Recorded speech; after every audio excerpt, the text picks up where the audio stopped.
তীব্র গরমে বিদ্যুতের চাহিদা বাড়ায় দেশ জুড়ে লোডশেডিং বেড়েছে। এতে জনজীবনে দুর্ভোগ চরমে পৌঁছেছে। শিল্প ও কৃষি খাতেও এর নেতিবাচক প্রভাব পড়ছে।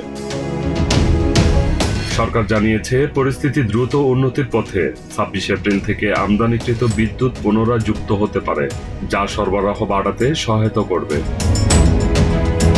এছাড়া 28 এপ্রিল থেকে নতুন করে প্রায় 1300 মেগাওয়াট বিদ্যুৎ যুক্ত হওয়ার সম্ভাবনা রয়েছে। এতে সংকট কিছুটা কমবে বলে আশা করা হচ্ছে। তবে জ্বালানি সংকট ও আন্তর্জাতিক পরিস্থিতি স্বাভাবিক না হলে সমস্যা পুরোপুরি কাটবে না। বিশেষজ্ঞরা বলছেন, আপাতত কিছুটা লোডশেডিং সহ্য করেই চলতে হতে পারে। আনিসুর রহমান, প্রজন্ম 24।